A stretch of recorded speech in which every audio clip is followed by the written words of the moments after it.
Well, welcome everybody to our noontime members event. My name is Mike Barsanti. I'm the Edwin Wolf II Director of the Library Company.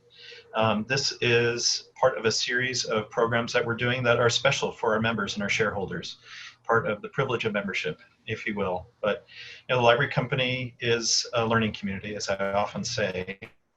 And we want experiences like this to provide you a glimpse of the kind of learning that's going on inside the library and to connect you with it. In this case, today we have a really special, or just a really special event for you, or conversation anyway, where Will Fenton, our Director of Research and Public Programs, that's a new title for Will, is going to interview our librarian, Jim Green, and talk about the series of blog posts that Jim has been putting up about epidemics and as represented in our collections and how our collections speak to past epidemics and pandemics and disease. So I want to thank you again for coming. I want to invite you, I'll come back at the very end to invite you to our next program on August 11th. But for now, before I say anything else, let me hand it over to Will and to Jim and thank them for doing this program for us. Thanks so much, Mike, and welcome everybody.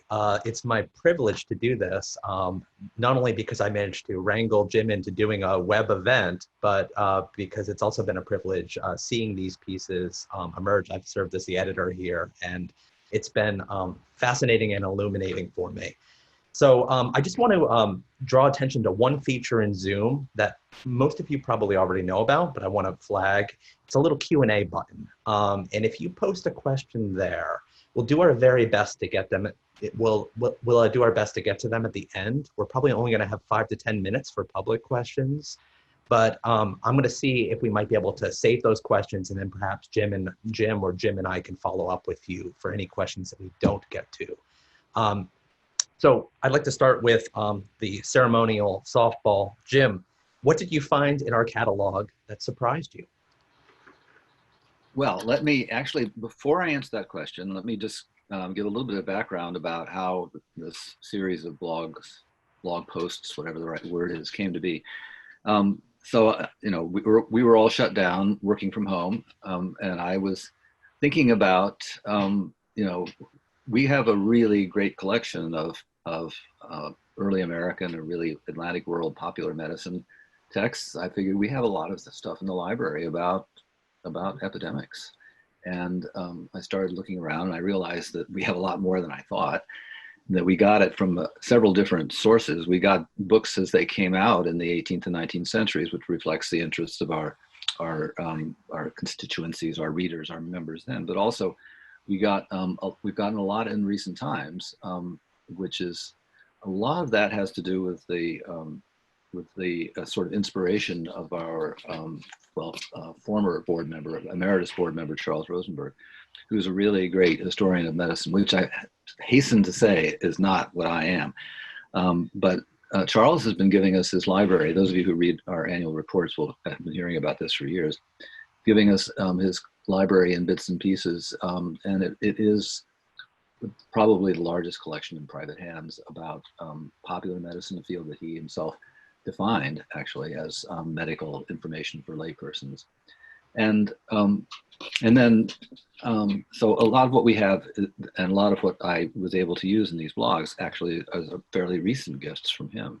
For example, the John Snow map, we just got that a few months ago. So what I was trying to do was to show how the Library Company's collections, historic collections, but also its present collections reflect these interests, which are of great public concern now. And it really, as it turns out, I've realized it's always been a matter of great public concern. But the premise of all this is that the library's closed. I can't see the books, and so it was kind of an exercise in deprivation to be able to write about things that I can't see, although some of them I remembered, but a lot of them are books that you can get online in other forums, on other platforms, and to try to put together something about disease and history. Well, then the other thing that happened was over the course of the time I was writing them, starting in March and going on into June, our own pandemic evolved in significant ways. And so maybe at the end we can talk a little bit about how that changed, how my approach to all this changed. But anyway, so that's sort of where we came from. So what surprised me then was, I think I've already said, was just how much we have. And there was, but two books in particular that are very important to their respective blogs that when I thought about it, I really thought it was so amazing that we had them at all, that we got them when they came out. And those two, the main ones, were Defoe's History of the Plague Year, Journal of the Plague Year, and Mary Shelley's The Last Man. Both very rare books today, probably not all that easy to get in 18th century America either, or 19th century America. So I was absolutely thrilled that we had those. Another book that I was seriously aggrieved that we don't have is Mary Shelley's Frankenstein. And I thought, well, we just probably never got it. But digging a little bit deeper, I found out that we did have it at one point, and we don't have it anymore. And so that sort of really sad and pathetic loss. We'll never be able to make it up because these books are now almost unobtainable. So there you go. And I encourage all of you to sort of make a mental bookmark around Journal of the Plague Year. We're going to be talking about that a little bit more towards the very end of this hour. And I also want to call your attention to the chat feed where I dropped a link into the landing page that Tristan Don generously created that sort of collects all of these blog posts together in one handy place. So it's easy to find everything. So Jim, looking across your blog posts, where does the plague serve as a metaphor? And where does it appear as an actual event? And when it does appear as a metaphor, to what extent or to what end are authors using it? That's one of the things that changed over the course of there are 8 of these blogs, by the way, written over 2 or 3 months. And I started appreciating the metaphorical nature of disease. Susan Sontag has a famous book of disease, illness as metaphor. Well, okay, so that's an idea that I had sort of gotten used to in the abstract, but I began to see that the things that were really jumping out at me, things in the collection that were really jumping out at me and seemed to be a very important part of the story were books or publications that were literary, fictional, and that in some cases included real actual graphic descriptions of plagues, such as Charles Brockden Brown's Arthur Mervyn, which is about the 1793 yellow fever epidemic in Philadelphia. But then, it became, reading that book again, it really became clear to me that although he describes an actual plague in enormous detail, incredible detail, in scary detail, that in that setting, he's not just writing about disease, he's writing about what he saw as the kind of fractured nature of the American Republic, which in the 1790s was going through a very, very difficult period. So there's an actual plague that was serving as a metaphor for bigger social ills.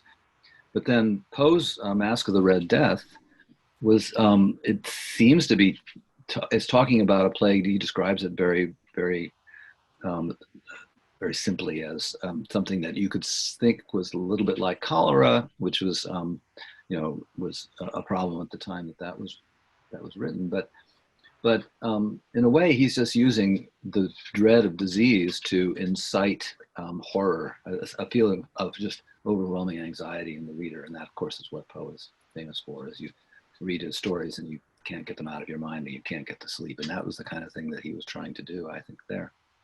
And then I hope that some of you have gotten to I guess it's next to last blog post on Mary Shelley's The Last Man, which is a book that the whole point of it is a plague that actually ends the human race. It's not just a catastrophe. It's the end of humankind.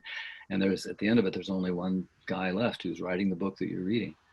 But so in Shelley's writing, though, and the more I read it into her biography, I could see that what she was doing in that book is actually using this plague, which she doesn't even describe in any kind of medical terms at all. At one point she says, So it was a really bad plague. If you want to know what plague's like, I'm not going to tell you. You should read Defoe. He'll tell you all you need to know about plague. What she was really describing was the wreckage of her own life, and it's a sad book to read, not just because it talks about the end of the human race, but because it plays out really one of the most tragic biographies of the time.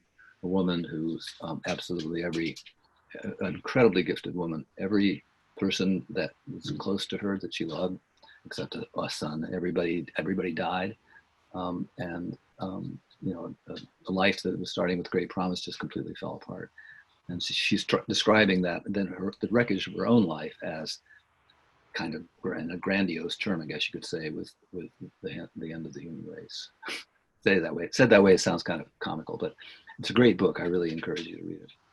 And if memory serves, Last Man, you call that the first post-apocalyptic science fiction novel, right? Something like that. Yeah, that's right.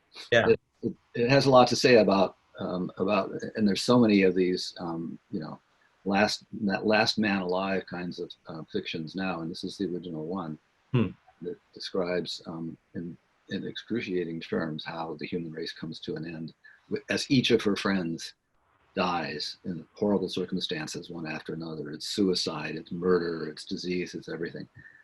So, yeah. So that's fiction, but of course we're the Library Company of Philadelphia. And as we're thinking about Philadelphia as a city and its very much lived experience of pandemics, which infectious disease most severely affected our city? And do you see any kind of antecedent to the 1918 flu, which has gotten a lot of attention recently? Yeah, well, the 1918 flu is sort of, is the most obvious point of reference for what we're going through now.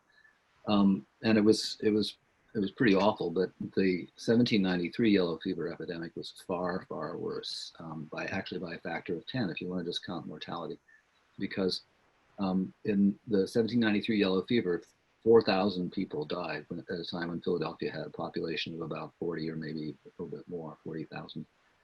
That's like 10% of the population.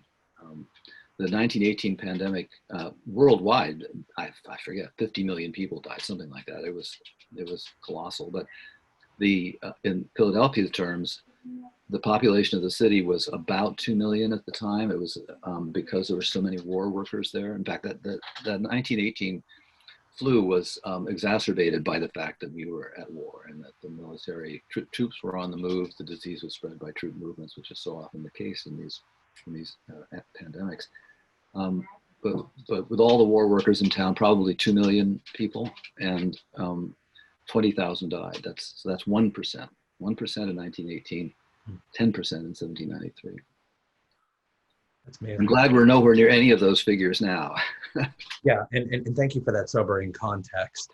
You identify instances of inoculation, as with Washington and his troops in the smallpox outbreak, quarantine, yellow fever in the lazaretto, and even contact tracing, as with Dr. Snow's map of the cholera outbreak in London. How did each of their contemporaries respond to these epidemiological advancements? Did Washington, for example, face any kind of anti-vaxxers as we might today? I'm not sure that I have an answer to that. Because inoculation was very controversial, even though it was getting to be more and more accepted. But for Washington, I guess in a very pragmatic way, saw it as a kind of military problem rather than a health problem. As you probably know, when you got inoculated in those days, you actually did catch a very mild case of smallpox. And in the course of being inoculated, there was some risk of your getting a full-blown case of the disease, but there was also a risk of your passing it on to somebody who hadn't been inoculated because you were contagious when you'd been inoculated. So there was a very real risk there, and it took a long time for there to be a kind of public acceptance that the risk was much greater, that the reward was much greater than the risk. Franklin, who failed to vaccinate his little boy Frankie when he was just 6 years old, learned that lesson the hard way. He realized, and it was one of the great regrets of his life, that the risk of inoculation was so much less than the risk of catching the disease in what he calls the normal way. Well, anyway, so Washington saw this as a military problem. If troops were inoculated when they came, when they enlisted or when they came into the front of the war, then they would get sick just at the point for a week or so. It usually took a week to recover from the inoculation. So they get sick just at the point where they were most needed, and also possibly infect other troops. So, and by the way, the smallpox was affecting the American troops much worse, much more gravely than the British. Don't ask me why. But so it was a strategic, it was a huge gap in his defenses. So what he decided to do, and also if he inoculated everybody all at once, so that the risk of uninoculated people catching it from inoculated soldiers, then the entire army would be out of commission for a week or 10 days. And if the British ever found out about it, they would attack then, and the world would be a different place. So what he decided to do was to have, in effect, push it back a little bit onto the civilian population and require everybody who enlisted to be inoculated before they showed up and put on their uniform. So they would be quarantined for at least a week or more back home before they then reported for duty. And that way, that removes the threat of smallpox from the army, and also removed any sort of strategic weakness that inoculation might have caused. It was it was keeping that secret, not only to protect morale in the patriot population, but also to keep the British from finding out this is what was going on, was a really important part of this campaign. And it's a little story about the Revolutionary War that I never heard before, and I found to be very interesting. So the lazaretto is a very interesting case study in what we're finding now about this this competition, this struggle between the need to protect and the need to have an economy that's open to commerce. The lazaretto was a quarantine station on the Delaware River, I hope you all know, and every ship that was coming, especially during the warm weather months that came into the city, had to stop there and be inspected. And if they found any trace of disease, then the entire ship and if it was a cargo ship, the cargo as well had to be quarantined for a week or two. And this was the passengers on the ships, or immigrants too. I mean, when the ships were coming from abroad, immigrants and passengers of all kinds were really, really unhappy about this. And so they built this quarantine station far from the city, but also put a very high wall and a very strong gate on it, so that the people who were quarantining there couldn't escape. They were really, really imprisoned. So yeah, they complained, but their complaints were nothing compared to the ship owners, who they just hated it, and they made it very, very public, their objections to it. And one of their strategies was to question the science. They said, no, quarantine doesn't do any good. The doctors completely misunderstand how disease is spread. And they actually eventually won the argument, in a sense, because the lazaretto at the end of the 19th century was sort of decommissioned and became a sort of a regular disease hospital, and this quarantine practice became less common. But in the time when it counted, from the early 1800s through well past the middle of the century, it was actually incredibly successful. And the cure rates in lazaretto were very high, and the incidence of contagious disease in Philadelphia was much abated. So I don't know what history shows us, that that in this case the doctors were right and the ship owners were wrong. Do I remember correctly that the Lazaretto is identified as the pest house on Yeah, 18th century maps of Philadelphia? yeah, that's an old term that goes back to the Middle Ages, actually. Hmm. Well, and then Dr. John Snow is my favorite character in all of these stories because maybe I should just tell the story a little bit.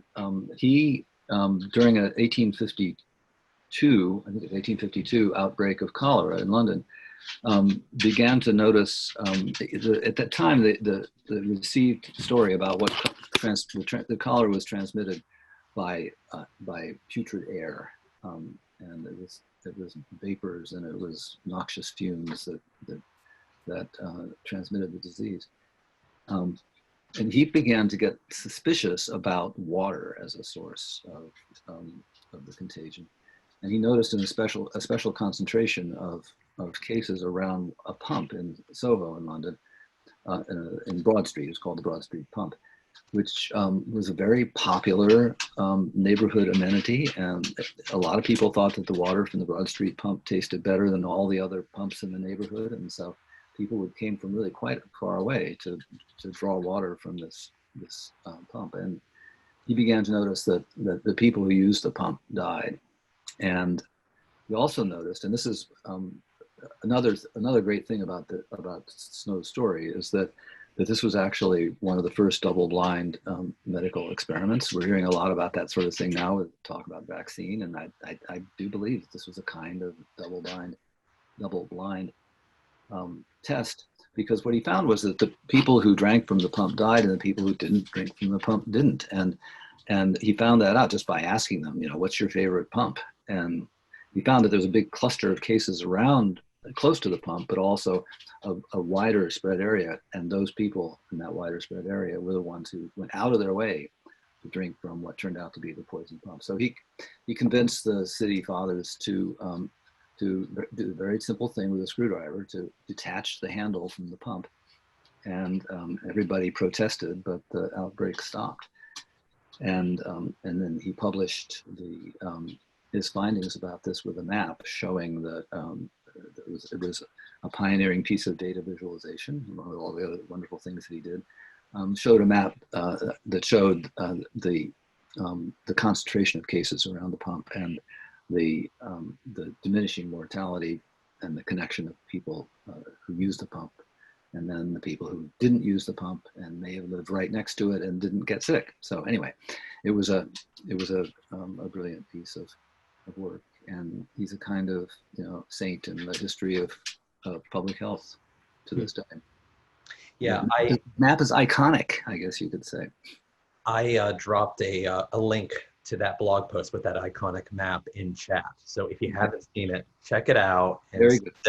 Someday when we're past this pandemic, you should come in and actually see it. I mean, sort of the moral of the story is with Snow is that, and with all three of these cases, the inoculation for smallpox and quarantine for various diseases and controlling the water supply to control cholera, is that this, the received medical wisdom was one of the biggest hurdles that had to be overcome. Benjamin Rush thought that African Americans were immune to yellow fever because that's what the medical books said.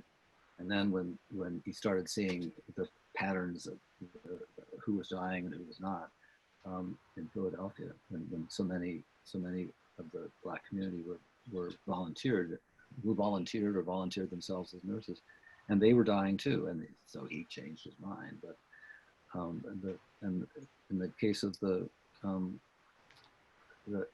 case with smallpox, in Franklin's youth, when smallpox in the 1720s became a big issue in Boston, it was the physicians who were opposed to inoculation, because that's what all the books said, that it was crazy to try to infect somebody on purpose with a disease.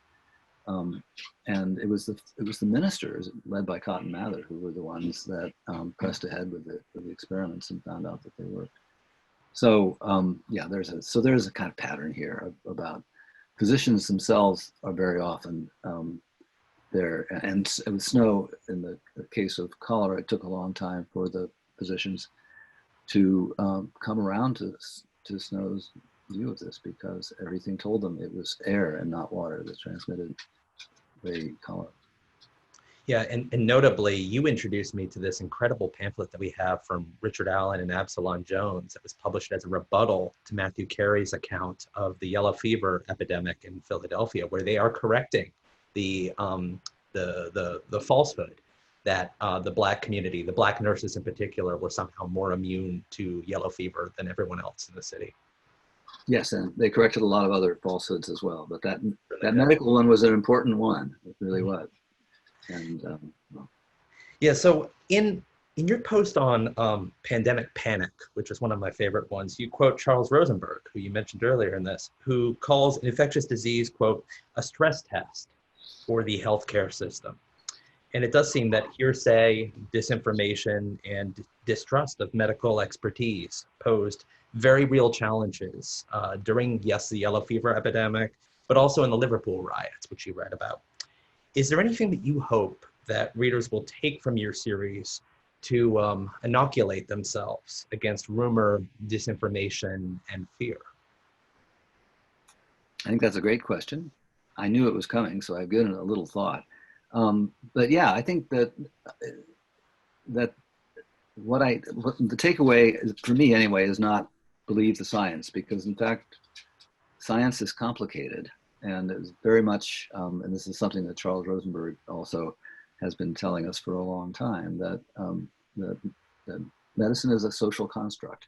It's not pure science. It's a very complicated mix of social practices and well, science. So no, it's not always believe the scientists. But you know, I come back to my guy John Snow, who I think he's the guy that has the right approach, I think, which is to be cool and to look closely. There's a very Franklinian thing he was doing actually with that bump, to observe and to believe, you know, the evidence of his own experimental process and act on it. And so yeah, trust empirical evidence and realize that you know we're all in a learning curve with this. Nobody knows the answers, but it's the people who look with the clearest eyes for the answers that are going to get us out of it. And then also, I recalled to you that in the Decameron, which is where the series starts with Boccaccio's gilded youth going up to the hills above Florence and selling stories to each other. The stories, there's an arc to those stories, and as the 10 days that they spend up there is coming to an end, the stories begin to get darker and darker and darker. And then it's all the famous ones, the ones that are sort of ribald, are towards the beginning, and then things start getting darker. And the last story in the series is the story of Patient Griselda, which is about this woman who's, it's actually in Shakespeare's Winter's Tale, it's a lot of the same kind of plot. A husband who tests his wife by basically destroying her and everything that she loves. And then when she doesn't complain, when she's totally stoic and unable to be moved even to tears by all the horrible things he's doing to her, he says, okay, it was just a test. Now here's everything back. Here are your children back. Here's all your riches and your clothing and my love. And she doesn't say very much one way or the other about that. And I think we all have to learn to be kind of stoic about these things, because sometimes it does seem like there's an abusive person there who's just torturing us, and there's nothing we can do about it. Thank you for mentioning the Decameron, because yes, of course, that's your first post, but also, and we didn't plan this, the Times just put out a special project called the Decameron Project, which is a really rich analysis of the Decameron, but also a series of stories from people living through this pandemic today. And they're really marvelous. So I've dropped a link to that digital project in chat. I hope everybody can see it. I'd like to bring you over to my favorite area, which is lit studies. you consider everything from vernacular fiction, as in the case of Boccaccio, to sort of novelistic journals, as you did with Defoe. And I'm wondering, does the breakdown in social order that accompanies a pandemic, does that in any way catalyze generic experimentation? And the answer is yes, it does. And I'm just like to underscore that the extent to which, as I went through these blogs, and especially as we got into June and began to see real serious breakdown of the social order in protests and police violence, I began to think that what Charles Rosenberg said about an epidemic of being a stress test was not just of the medical system that faults were being revealed by the stress of the epidemic, but the whole social order.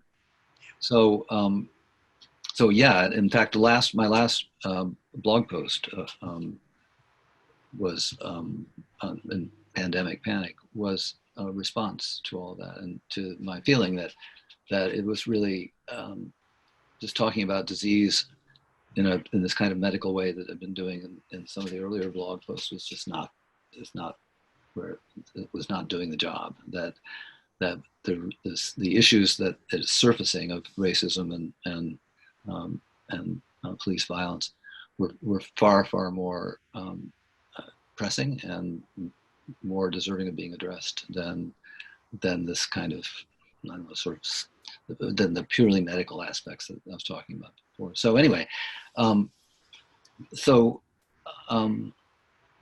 yeah, generic innovation. Mm-hmm.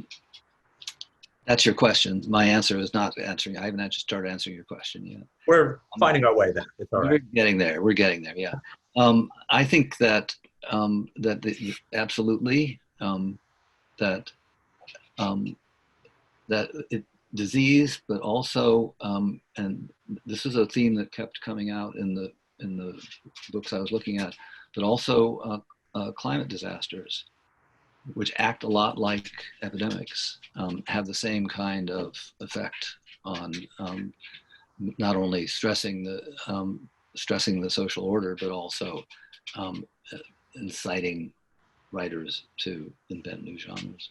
So in 1816, which was the year of the climate disaster, was caused by the eruption of Mount Tambora and this giant cloud of ash that went over Europe and led to a summer of freezing rain and no sunshine, and which led to famine, and hundreds of thousands of people died.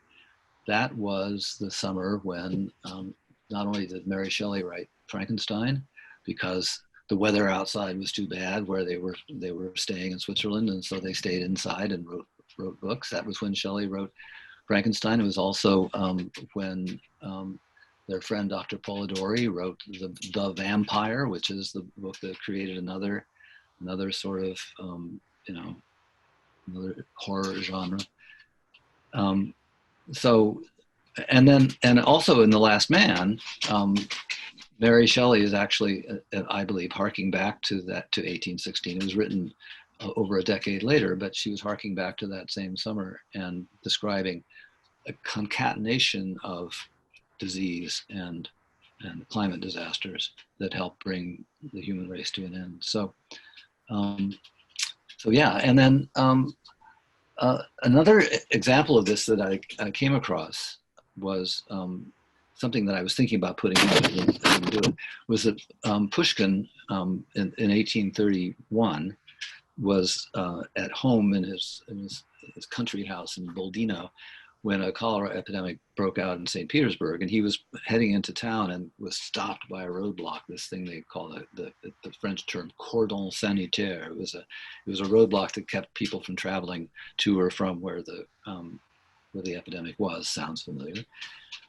So he had to spend a fall in Boldino, where it was the most productive 3 months or 4 months of his career, of his writing career, of his life.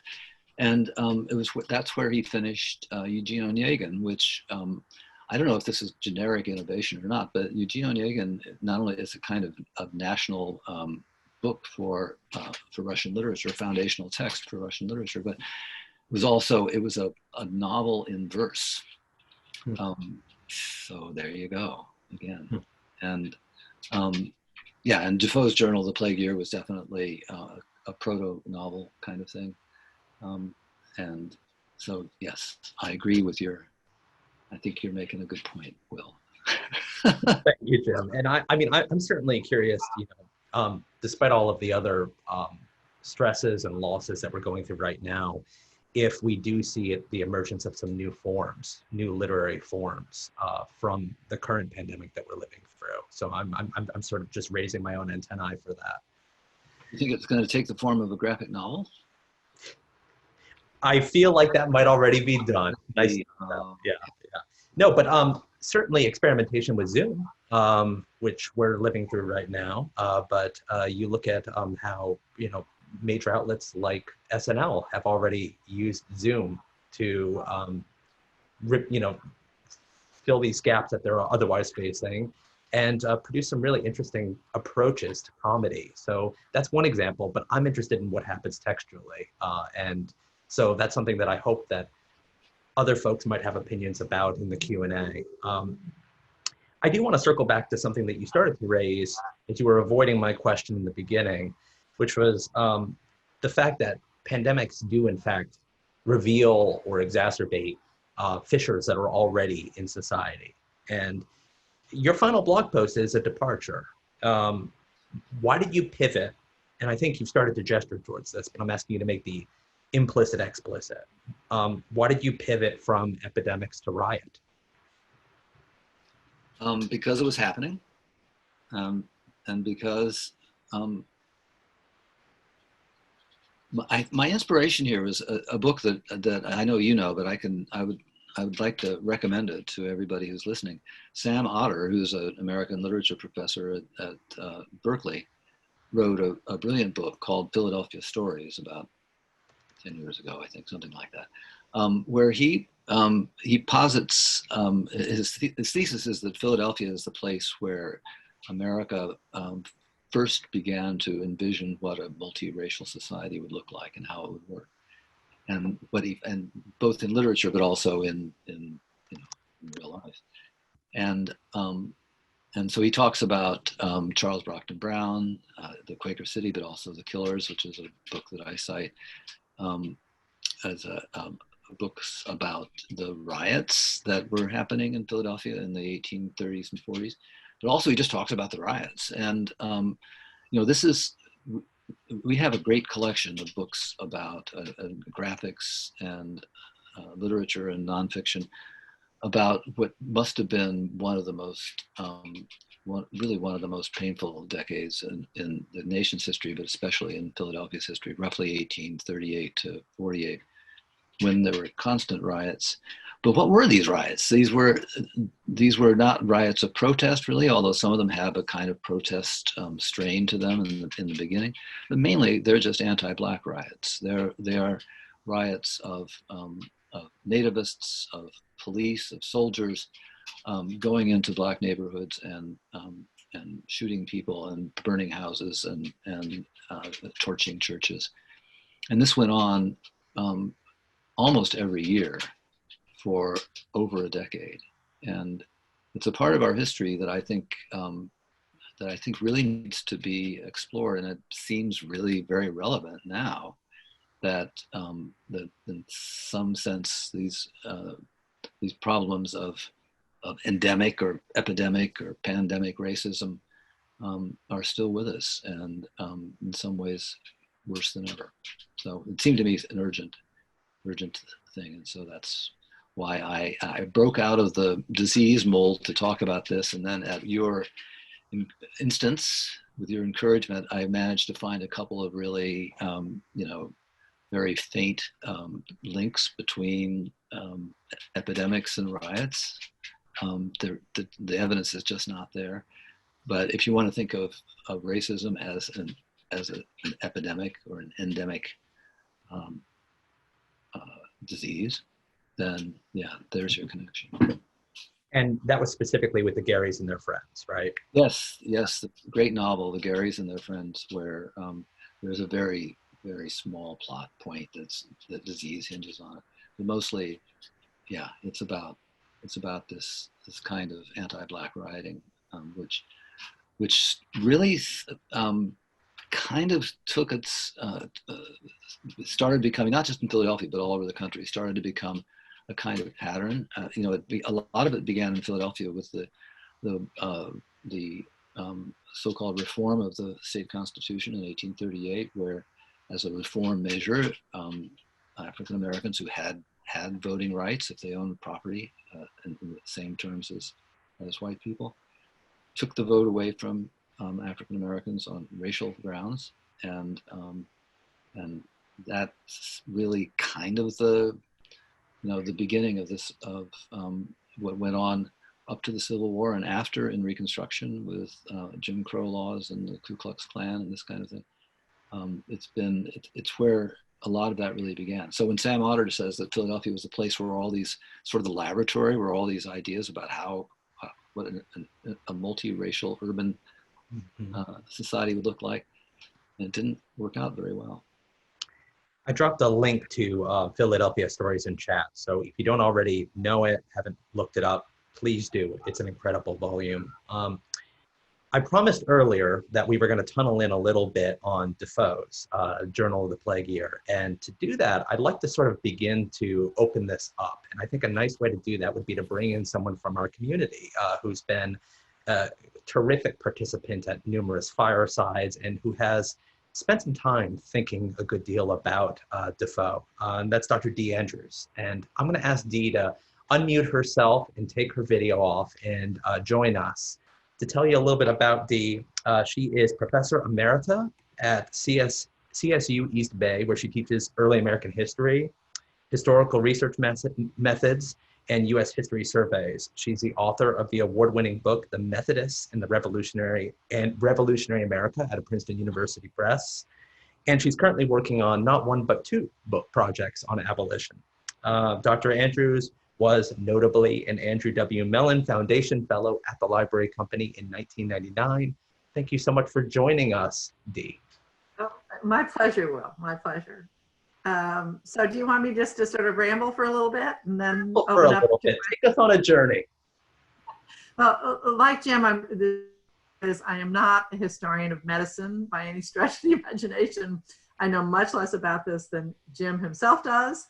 I'm also not a Defoe specialist, so I'm your token reader here. I happen to have read, well, of course, inspired by current events, Defoe's Journal of the Plague Year, and I have a little group of friends who do these things, and I drew up a list of things that just jumped off the page that reminded me of our own times. I came up with a list of about 30 things, sort of things and trends and episodes that I shared with some friends, and I casually sent it to Jim, and he asked me if I would join in for a brief moment.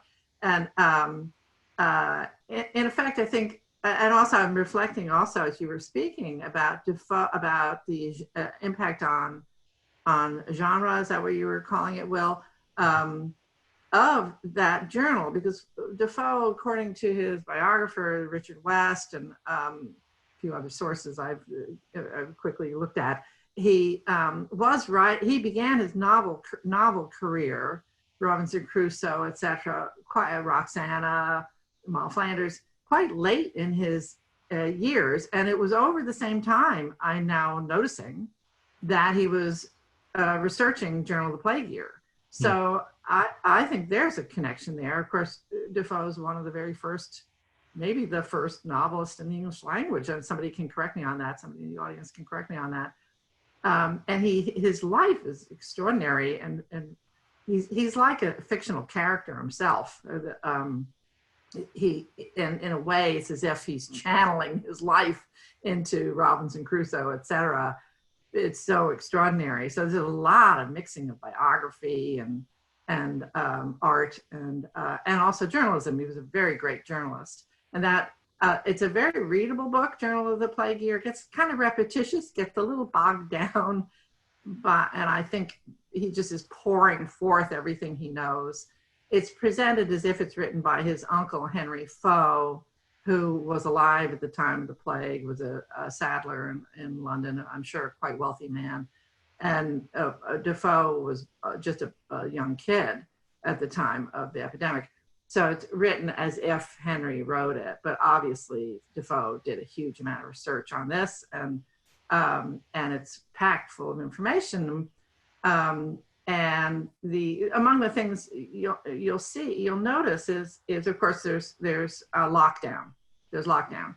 It's enforced by an activist municipal, the Lord Mayor of London, an activist municipal government. There are kind of tracers called examiners who are trying to find out where the disease is. Now, this is mostly to facilitate lockdown, but there is a little bit track and trace going on.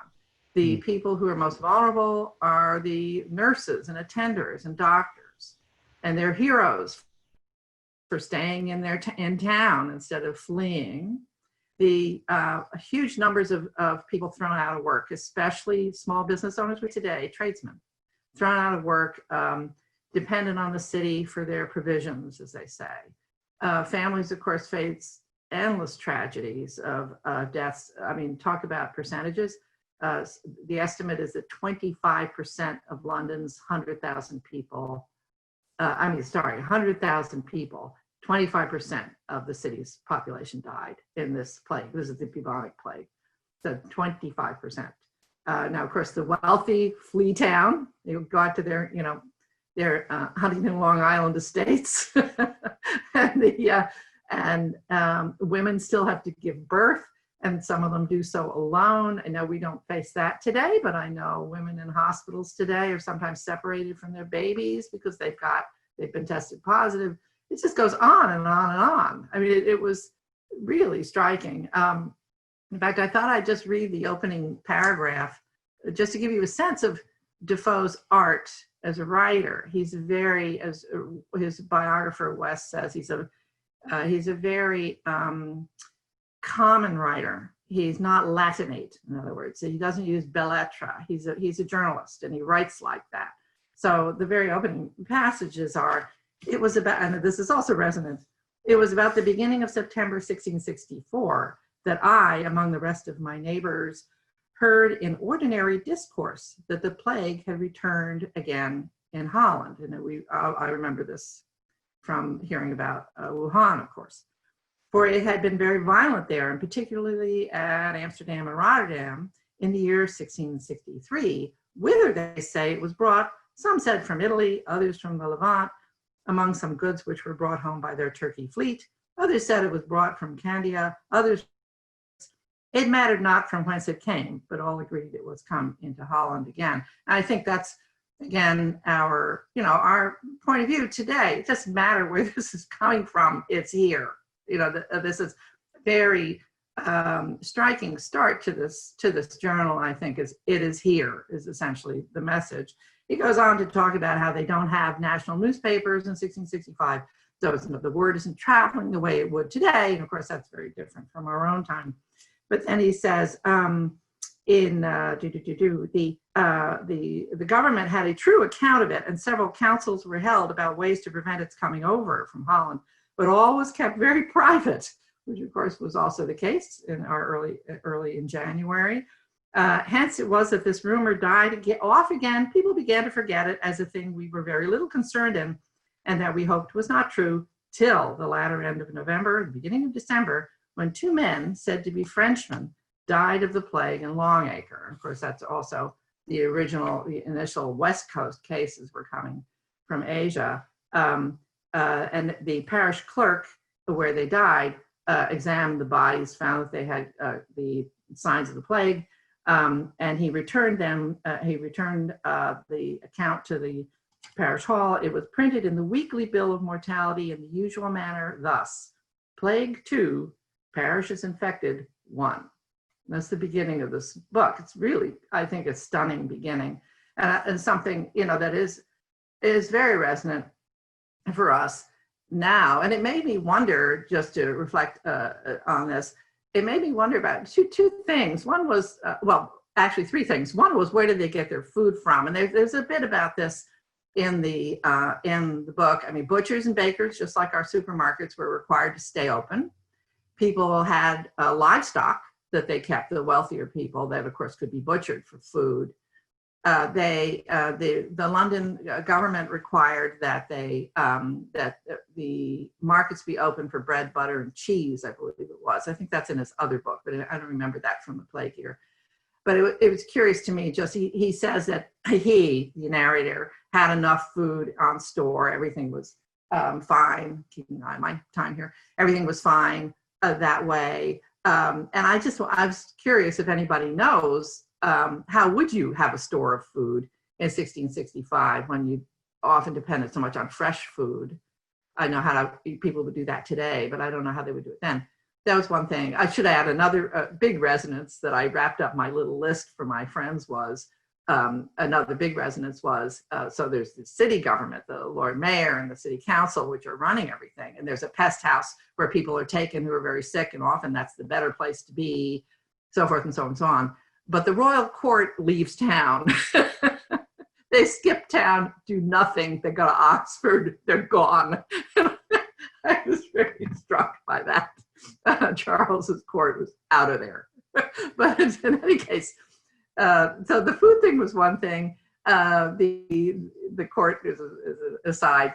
The other thing that struck me was that it seems so similar. I mean, obviously, all these resonances. Is it we haven't changed all that much?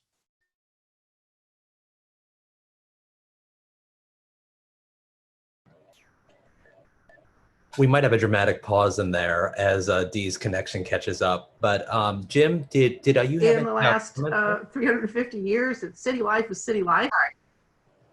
Oh dear. Okay, sorry. Oh, it's just fine. You're back in real time here. Yeah.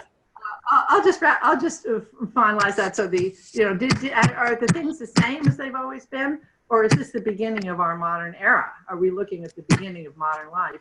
That was one thing. The second thing was, nobody seems to question their faith here. And I read a great novel by Geraldine Brooks called Year of Wonders, came out some 20 years ago or so, which is about the plague in an English village. And the whole theme of the book is about loss of faith or changing faith. And that's another thing. This is just a modern reaction we have now is, what does this all mean in the natural world? And we've moved into a time when questions of faith are not so strongly resonant for so much of our culture that, of course, obviously huge for other parts of our culture. But Defoe is a man of thought. He's a man of investigation. He's a man of curiosity. But he ends the Journal of a Plague Year with a little ditty, a little poem just about, I'm alive and I'm thankful. And nobody else seems to remember to be thankful without the least questioning of his faith. And that struck me as a little odd in a way for someone in the 1720s when he wrote the book. Dee, thank you so much for bringing us back to a text. I feel like that's really helpful grounding. I'm going to let you turn off your camera and join our audience again so that you're nice and relaxed. Jim, did you have any musings in response to the wonderful comments that Dee just made? Well, yes. I think that Defoe was. I think that Defoe was a brilliant novelist because he was such because he was such a, again, I guess I could say sort of Franklinian observer of human life, and have we really not changed that much? Yes, we've changed in a million different ways, but disease is not necessarily a part of history. Disease is something that stands outside of history, and it does what it does, and it seems to be doing the same thing over and over again. Thank you, Jim. All right, so we have a couple of questions that I'm hoping we can race through. Sorry, Jean, I'm going to truncate your question and just sort of start at the very end. Jean Wolfe notes that the lazaretto wasn't actually constructed until 1799. And she asked, would the library company have information on the early pest house prior to the lazaretto? Yes. Well, we have the map, the skull and heap map that identifies the location of the pest house. There are very few documents about what was going on there. There was a sort of Save the Lazaretto group that some people that we all know, Ken Finkel, for example, was very active in that. And they did find a fair amount of documentation, more in city archives than in our collection. And yeah, and then it did take a few years before it was after the 1798 epidemic that they finally acted and started to build it. It was really after 1800 when it started to function. And the old pest house, I guess it just probably fell into ruin, but it continued to be used all the time as the lazaretto was under construction. William Jordan asks, weren't the riots of 1840 also anti-Irish and anti-Catholic? Yeah, there was. So one of the most famous riots, the Bible riots, that was the only one of that series that was not an anti-Black riot, and it was an anti-Irish riot. And as I said in the blog post, I called out, help me, Will, the historian who wrote How the Irish Became White. Oh my goodness, it is escaping me, but it is in the blog post. I distinctly remember that. Yeah, it was a kind of the Irish immigrants who were arriving in the United States in the 1840s, before, during, after the potato famine, were despised by the native-born Protestants for the most part. Who, in a sense, they were kind of reviving the old antagonisms when Catholic immigrants coming to Pennsylvania, a place where there's a very large Protestant Scots-Irish population, reviving all the old world conflicts and keeping them alive.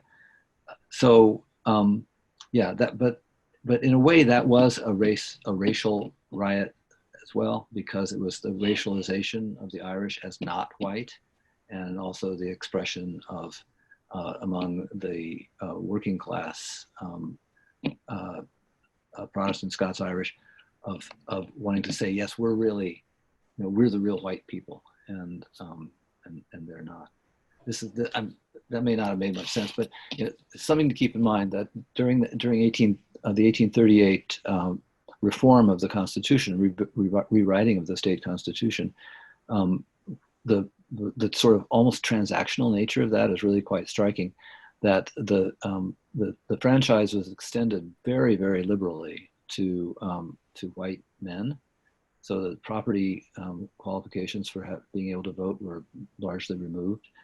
But the quid for that quo was that Black people lost the right to vote.